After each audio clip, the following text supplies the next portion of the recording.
Pagar o cobrar sin factura, contratar sin dar de alta, recibir ayudas que no te corresponden, son actitudes insolidarias que ponen en riesgo nuestros derechos y recibir las prestaciones que nos corresponden en la vejez. La economía sumergida no supone más ventajas para ti, sino menos beneficios para la sociedad, porque menos no es más. Gobierno de Canarias.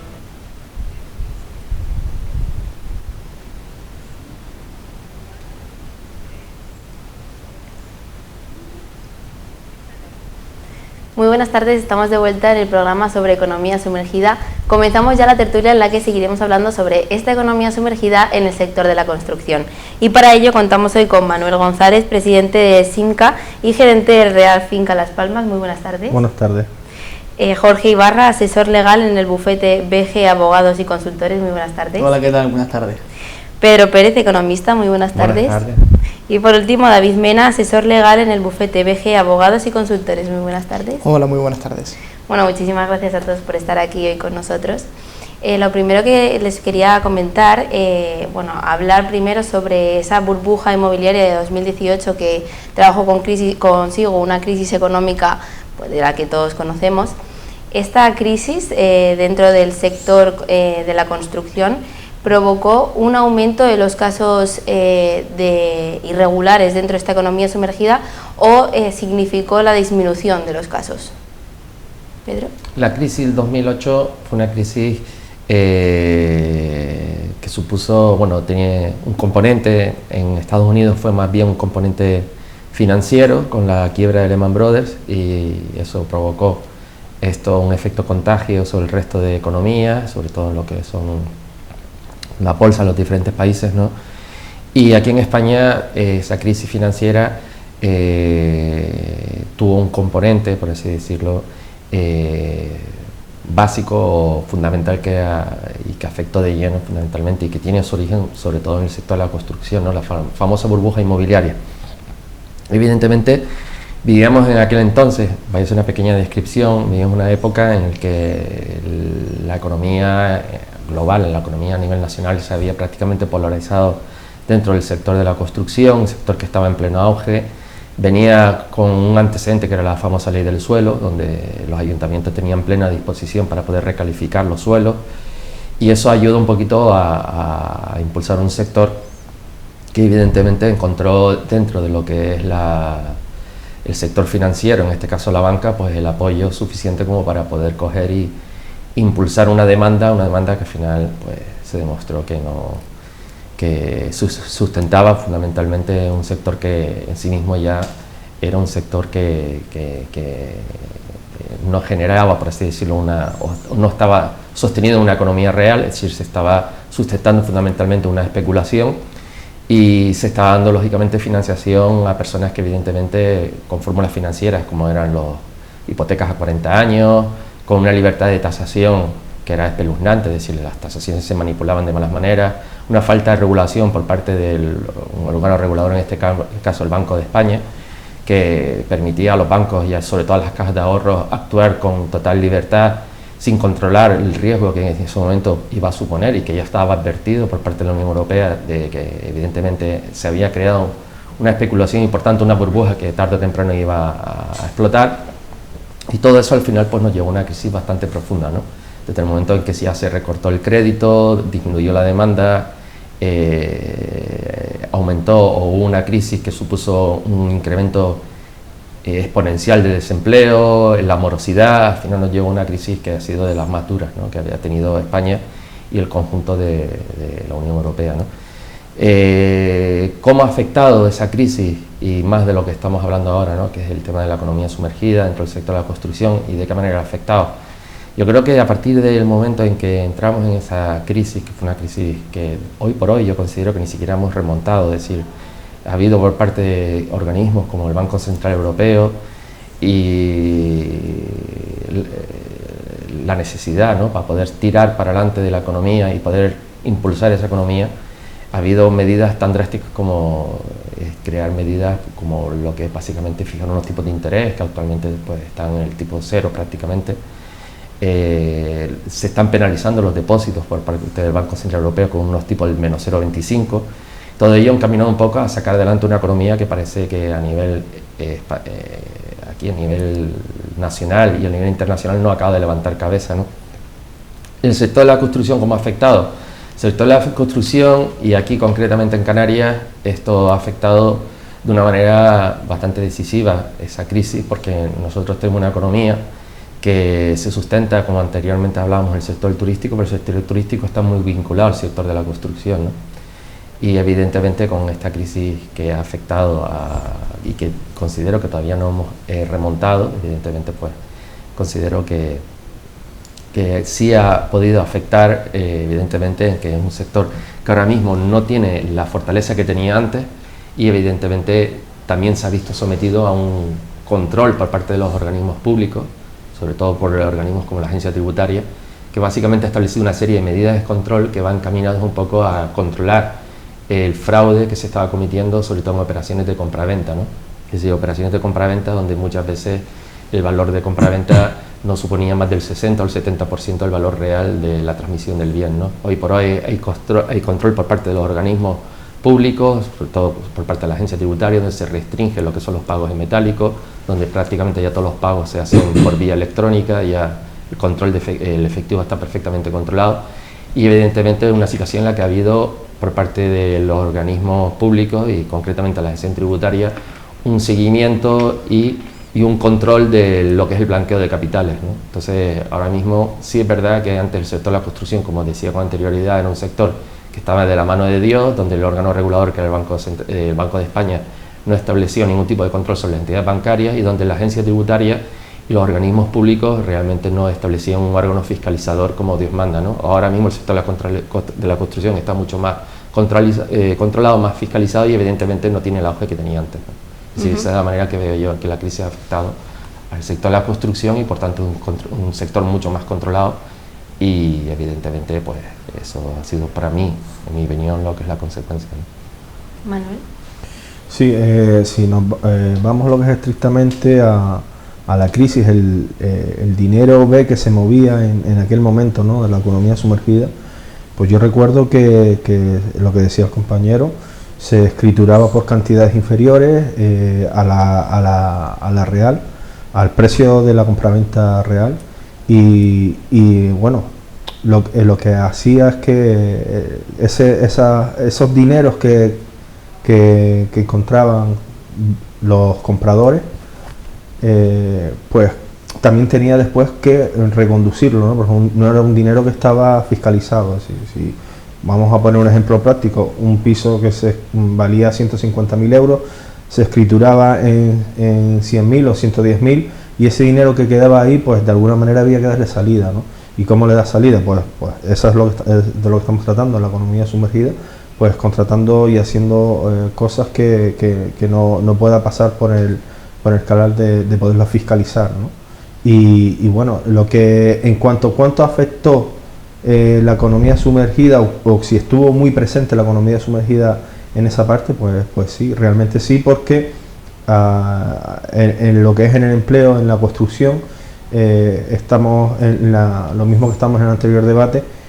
Mucha gente hacía horas extras que se pagaban precisamente con esas cantidades que se recogían, que no se podía fiscalizar y pagaba las horas extras, ¿no? Entonces había dentro de la precariedad laboral, pues también esa parte del empleo que se generaba, que como decía antes no estaba registrado en nómina todas esas horas que hacían de más, y hubo un momento que era un boom, que hubo unas construcciones como en Las Palmas, en Siete Palmas, Minilla y demás, que los plazos eran muy cortos y que tú veías que trabajaban de sol a sol y realmente era la misma gente, así que hacían muchísimas horas extras y esas horas extras pues se pagaban por debajo de la mesa, como se suele decir, y claro, y eso movió mucho dinero B que al final pues no llegó a donde tiene que llegar, que es a la hacienda pública, para que ese dinero después sea dosificado en todo lo que nos hace falta a la sociedad, porque a veces pensamos que hasta una pequeña reforma en casa siempre está la picaresca de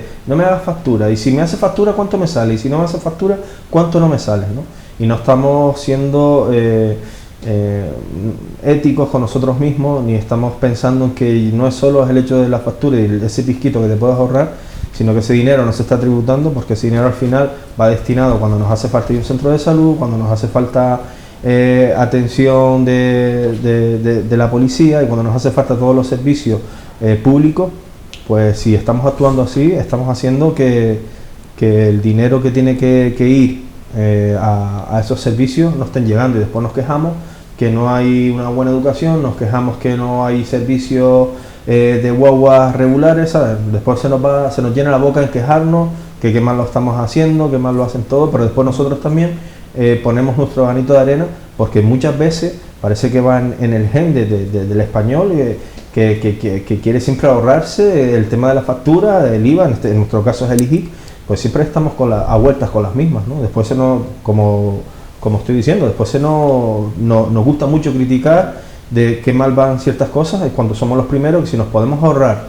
algo en una factura, pues nos lo ahorramos. A mí hay mucha gente que me dice, oye, bueno, cóbrame menos, yo no quiero factura. Y yo de igual manera te voy a facturar. Entonces yo creo que eso es un tema de concienciación también, ¿no?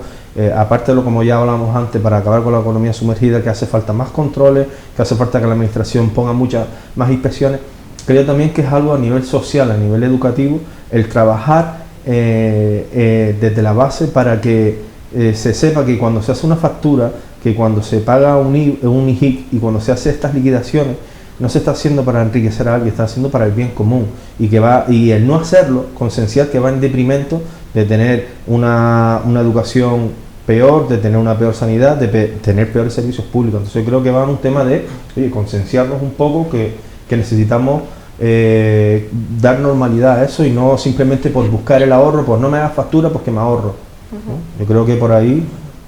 ¿Cuál es el colectivo más afectado dentro de este sector construcción por la economía sumergida? Sí, yo brevemente quería apuntar que yo creo que la economía sumergida siempre ha existido en el sector inmobiliario, y a raíz de la burbuja inmobiliaria estallada en el año 2008, que hasta hace pocos meses era la crisis económica, yo creo que mayor había atizado a la sociedad española reciente, ha existido más. Es decir, ¿por qué? Se disminuyen en gran medida las construcciones del país, y para mí eso sirve de oportunidad para fomentar esa economía sumergida.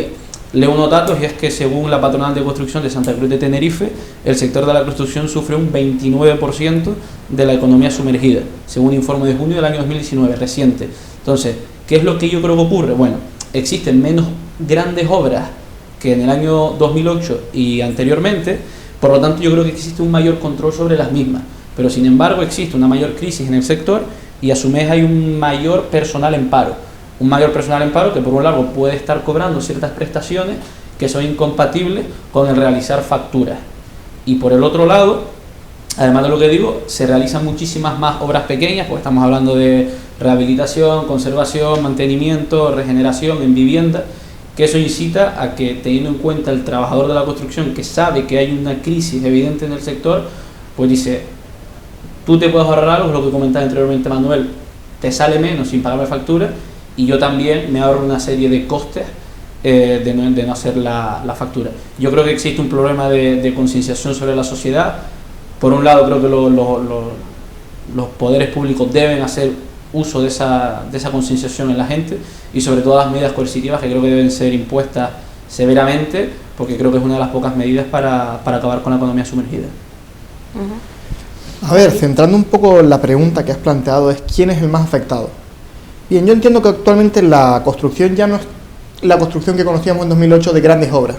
Hoy en día, nos gusta o no, la construcción es ese personal que antes estaba en las grandes obras, se ha dedicado a hacer pequeños trabajos de forma, entre comillas, autónoma, y se dedica pues eso, a hacer chapuzas en casa. Entonces podemos entender que en el negocio actual de la construcción hay tres personas intervinientes: el cliente, el constructor y el resto de la sociedad.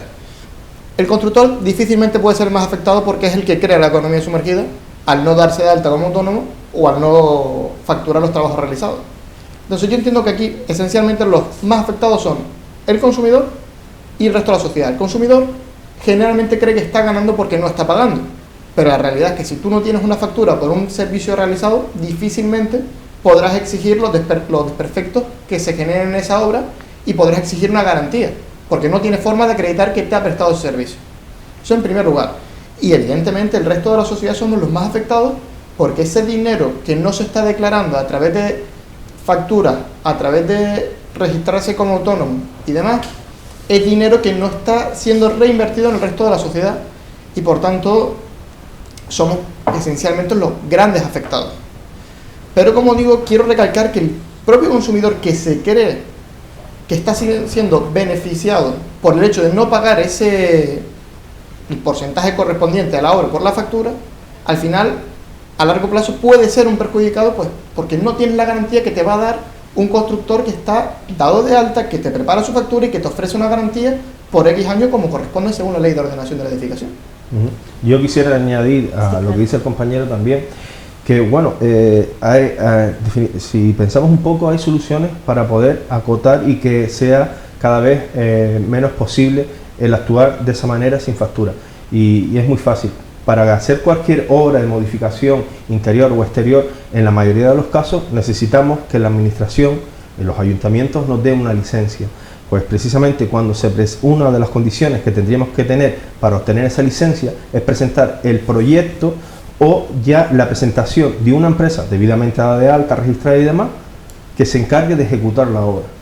Entonces, yo como administración, yo como ayuntamiento, no te voy a dar una licencia para que tú efectúes unas obras en tu casa hasta en tanto en cuanto tú no me demuestres quién va a ser la empresa encargada de hacer la obra y ponerlo inclusive dentro de la formulación de la licencia. Y de esa manera, pues vamos a acotar bastante de que no, hombre, para una pequeña ñapa cambiar una cosita y tal, vale, pero cuando estamos hablando de obras ya, bueno, que hay que hacer ciertas cosas, que hay que pedir una licencia, pues no puedes hacer la licencia hasta que no presentes una empresa que esté autorizada, dada de alta y que cumpla todos los requisitos, y de ahí pues ya nos aseguramos que de llevarse a cabo la obra lo va a hacer una empresa que está de alta, no Maestro Pepe, que es un apañado, que está cobrando por un lado una subvención, que es lo que está pasando, que hay mucha gente que está cobrando ayuda y después están haciendo pequeñas cositas por aquí y por allá y nos están perjudicando a todos, ¿no?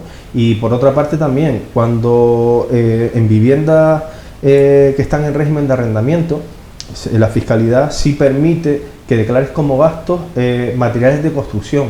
Pues muy fácil, yo como administración tampoco admitiría que me declares una cantidad X de dinero de construcción si no me certificas quién ha utilizado esos materiales.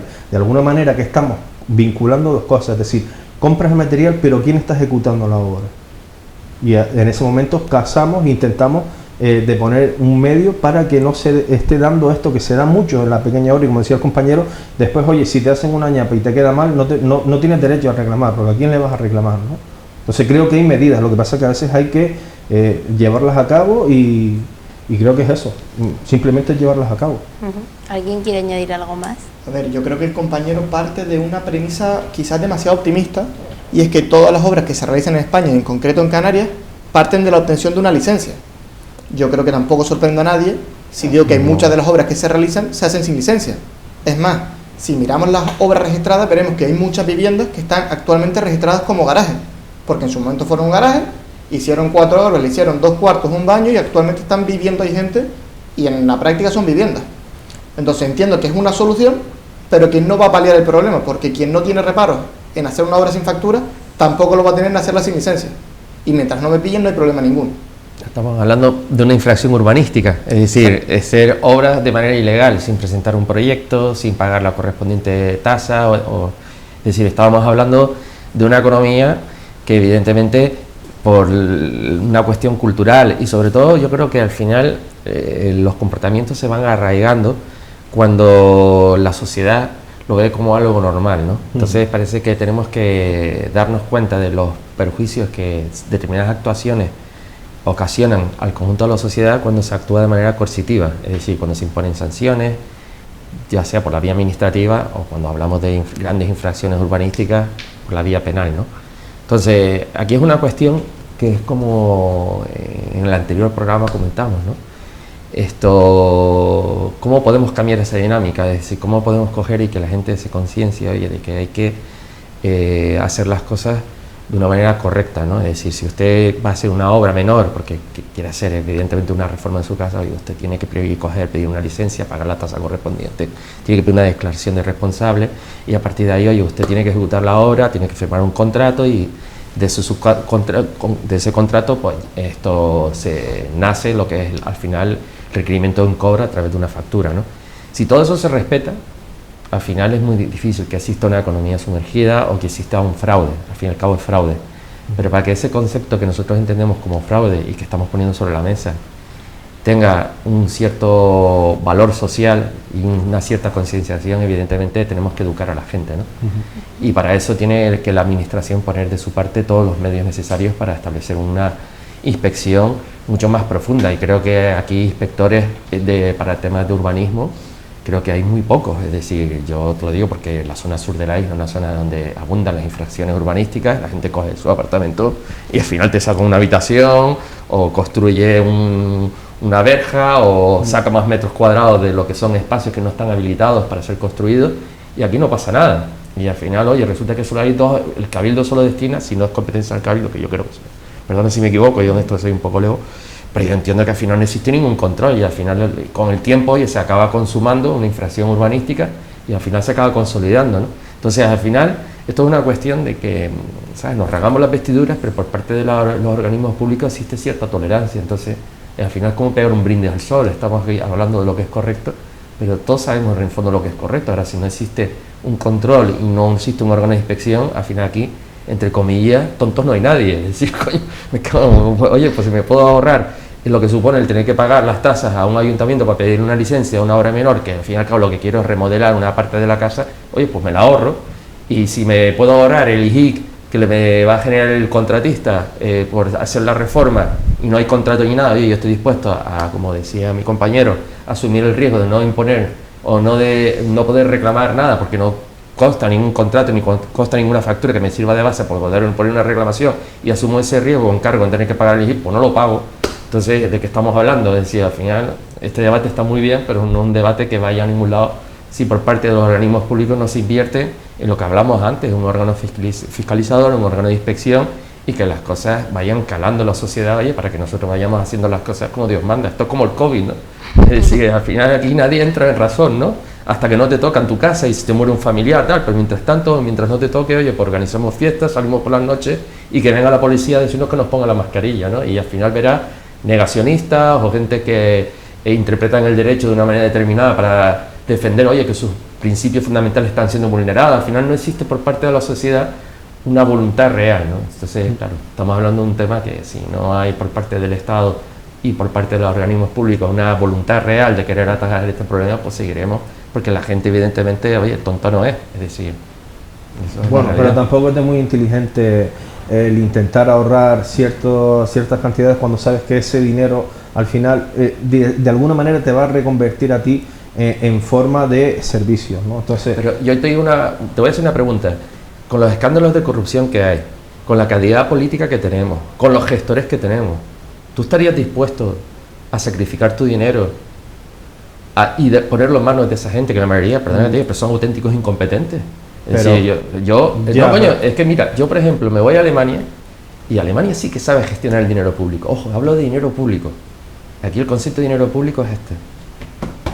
Oye, y la calidad de políticos que tenemos son de medio pelo. Oye, cuando tú tienes políticos que hasta el presidente del gobierno mete mano, oye, llega el momento que el contribuyente dice, coño, ¿para qué voy yo a pagar impuestos cuando el dinero que es de mi trabajo, el dinero y más la situación de precariedad que nos están machacando impuestos, y más el gobierno que tenemos ahora, que nos va a machacar muchísimo más, y al final no son las clases más pudientes las que más impuestos pagan. Los que pagan impuestos son los que estamos sometidos por el Estado porque cobramos una nómina y porque nos tienen controlados a través de la seguridad social. Es decir, al final somos los de siempre, la clase media es la que tiene que pagar los impuestos. Entonces, ¿tú cómo le puedes decir a un español, oye, que va a la sanidad y se encuentra en lista de espera para dentro de un año operarte una operación cuando muchos ni siquiera llegan a ser operados y mueren y fallecen sin poder tener una operación? Entonces, tú te vas, por ejemplo, a Alemania, te lo digo, yo he viajado por medio mundo, te vas a Suecia, oye, pagas impuestos por un tubo, pero es que no te mueres como un perro en la calle. Es decir, tiene unos servicios sanitarios de primera. Yo creo que en España tampoco nadie muere. No, yo te digo que sí. Perdón. Y hace poco salieron noticias de una chica que le habían detectado un tumor en el cerebro y la chica lleva tiempo reclamando y tal, oye, y los sanitarios, oye, no le dieron la atención debida y esta chica murió de un tumor, y no es el caso excepcional. Es decir, aquí, y te lo digo porque tengo amigos sanitarios, es decir, amigos que tengo una cardióloga y tal, los sanitarios me da pena porque encima le han hecho recortes y tienen unos recursos súper limitados. Y a un momento, oye, que no se puede dar la atención debida, porque yo he tenido a familiares en situaciones muy penosas, y porque tenemos un seguro privado, porque hay gente que no dispone de un seguro privado y a lo mejor para hacerle las pruebas o para hacerle cualquier tipo de análisis o lo que sea, oye, al final los cogen en una situación ya muy avanzada, con la enfermedad muy avanzada. Entonces no se trata de recriminar a los profesionales que tenemos aquí, que son buenos profesionales. Lo que estamos recriminando aquí es que al final el contribuyente no ve reflejado el dinero que paga en los servicios que recibe a cambio. Entonces al final, cuando tomas por ejemplo un rey que el tío coge y ahora se está demostrando que poco menos, oye, que el tío ha estado cobrando comisiones y ocultando el dinero, o el señor Jordi Pujol, que tenía unos 200 o 300 millones de euros por ahí perdidos, o que el que ha sido presidente del gobierno. Sí, perdona, si me permite, vamos a volver un poco bueno, al tema de economía. Que al final no tenemos unos políticos ni una clase que no pueda dar ejemplos de la sociedad. Sí, es verdad que los anteriores, perdona, sí es verdad que los anteriores gobiernos no fueron los más ejemplares, ¿no? Pero siempre centrándonos en lo que estamos hablando ahora, ¿vale? En el sí, sector bueno, de construcción. no, es verdad, es decir, a veces no nos pasa eso de que queremos pensar ¿por qué voy a pagar yo para que se lo lleve otro? No pensamos que realmente cuando estamos pagando sí va destinado a esos sitios, a lo que estamos hablando, lo que va el dinero público, educación y sanidad, que son los que más dinero llevan, ¿no? Hablamos que también defensa tiene la partida presupuestaria, que es la más grande, es la que se destina a defensa, y sin embargo no solemos tocar. Yo creo que, en mi opinión, creo que en Canarias tenemos un buen el Servicio Canario de Salud creo que da un buen servicio. En base a siempre se puede mejorar, pero creo que da un buen servicio. Creo que tenemos unos buenos cuerpos y fuerzas de seguridad del Estado que reaccionan en tiempo y forma. Todo se puede mejorar, está claro, pero si todos vamos a tener el pensamiento de no vamos a contribuir o vamos a intentar evitar el fisco o vamos a intentar dar la vuelta porque al final yo voy a ser el único que contribuye, yo voy a ser el único tonto que va a poner dinero para la comunidad, pues mal vamos, ¿no? Con ese pensamiento, aunque comparto contigo y estoy de acuerdo que sí es verdad que a veces los que tienen que ser ejemplarizantes no lo son. Centrándonos ahora en la figura del empleado dentro de este sector de construcción, ¿creen que el empresario o empleador se aprovecha de quizás el desconocimiento que tienen algunos de estos empleados? David, bueno, Pedro, no. A ver, yo creo que todos conocemos, al menos de oídas, cómo funciona el sector de la construcción. Generalmente, el perfil de persona que va a trabajar en la construcción es un perfil de persona que tiene mayor o menor experiencia laboral, pero que formación teórica tiene bastante poca.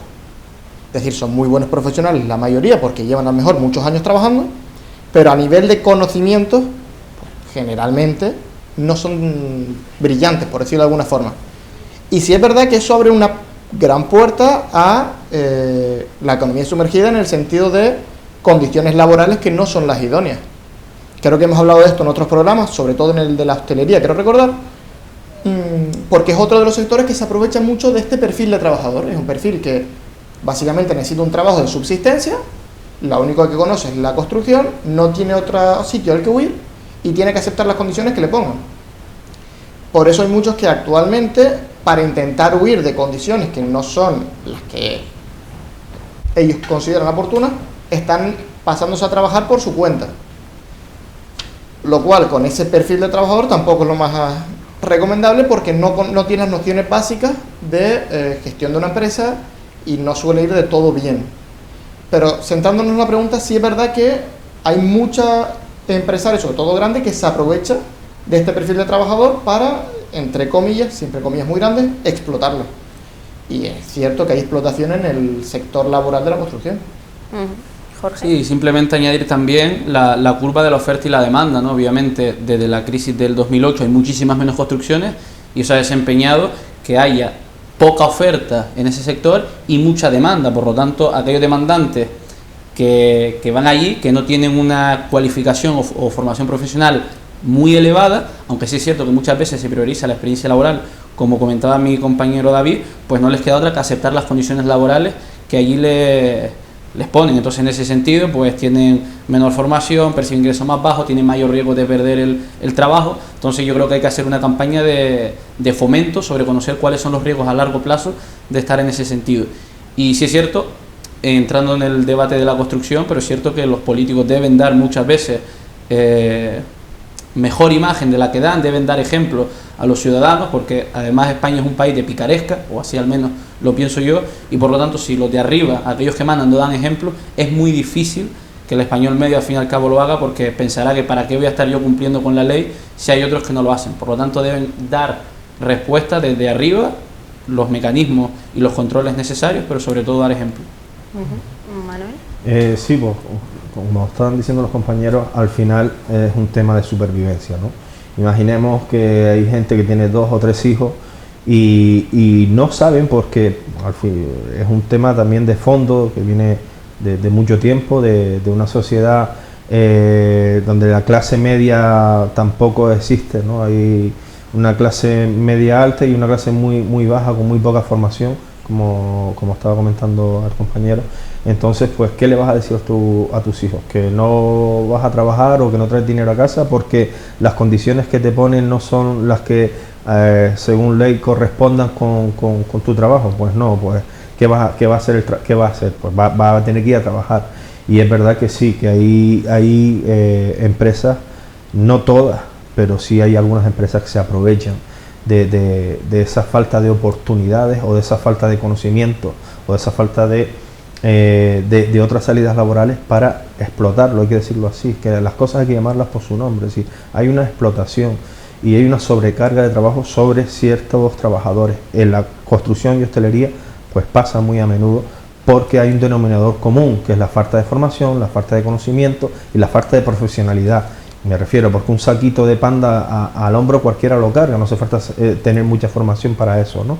Con lo cual se aprovechan de esas circunstancias para que hagan más horas de la normal. Entonces, lo que estábamos hablando desde un principio, hay que ir a la empresa y ver si las personas que están dentro están cumpliendo con los requisitos, si están cobrando lo que tienen que cobrar, si están, lo que me iba antes, si están cumpliendo horas, si no lo están cumpliendo, si están trabajando todas sus horas, y si se están viendo retribuidas en su nómina o no. En el 90% de los casos, no voy a decir 100%, pero en el 90% va a ser así, que no hacen muchas horas extras, pero no están cogidas dentro de la nómina porque precisamente es lo que estamos hablando. Al final se genera esa caja B de dinero que es la que nos lleva a esto, finalmente la economía sumergida, y por eso creo que debería de haber, como si ya lo hemos hablado, inspección,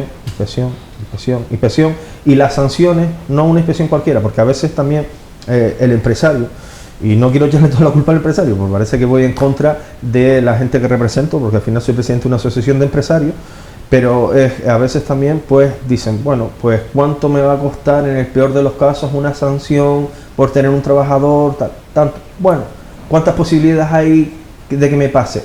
Pues esta y esta. Entonces ellos sopesan una cosa con otra y dicen, bueno, pues total, lo tengo así, si me tomo una inspección pues la pago y sigo adelante. Lo que tiene que haber es una corrección importante, es decir, que las sanciones sean sanciones como para pensarte tú si te vale la pena tener un trabajador en esas condiciones o no.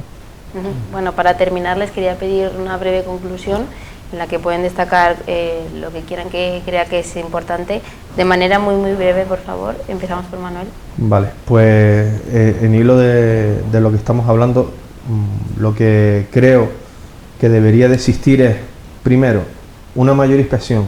Segundo, que las infracciones en estos casos sean mucho más grandes de las que son, para que el empresario diga, antes de hacer este tipo de contratación y jugarme una cantidad de dinero muy grande, prefiero pagar y tener al trabajador con sus horas y como tiene que trabajar de manera correcta y legal.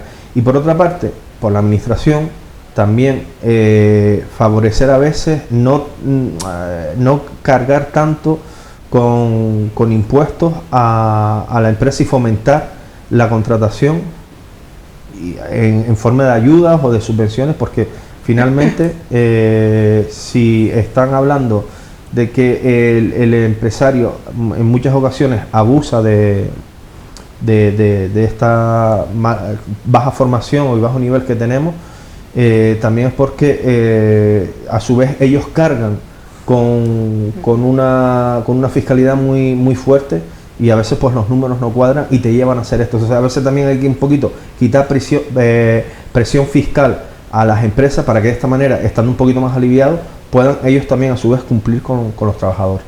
Jorge, muy breve. Sí, muy breve. Además de mecanismos de inspección de trabajo y medidas coercitivas más duras, yo creo que hay que disminuir los costes laborales, simplificar los trámites que conlleva la contratación también en lo que es la economía formal y una mayor formación, concienciación y sensibilización tanto a empresarios como a trabajadores. David. En una frase, ni la política, ni la educación, ni la sanidad justifican un comportamiento ilegal. ¿Y Pedro? Pues suscribo lo del compañero. Pero igualmente es una cuestión que yo considero que el sector de la construcción es un sector que ha tenido un peso muy importante dentro de nuestra economía. Lo que hablábamos antes, a raíz de una crisis, oye, se ha ido generando un paro estructural porque es un sector que evidentemente está vinculado a lo que tú habías preguntado anteriormente, oye, ¿qué relación puede haber entre un empresario y un trabajador de la construcción?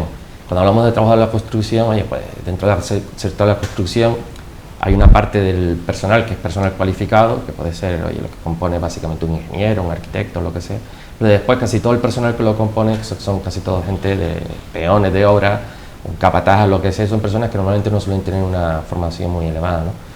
Y con la crisis que hubo en el año 2008 y el hecho de que, oye, que España en ese sentido pues no ha sabido reubicar ese personal y al final ha ido generando un paro estructural, pues la situación es bastante complicada, ¿no? Y es un sector que, dada esa situación, pues evidentemente la gente, lo que sea mis compañeros, para poder subsistir, hacen chapucitas, hoy hacen pequeñas reformas y al final, hoy el tener que estar tributando y pagar impuestos, y ahí entra una cuestión moral, ahí pues hombre, hay que comprenderlo, ¿no? Pues muchísimas gracias por estar aquí hoy con nosotros. Gracias a ustedes. Muchísimas gracias a ustedes por estar aquí una tarde más. Les esperamos mañana a las 6 aquí en el Canal 4.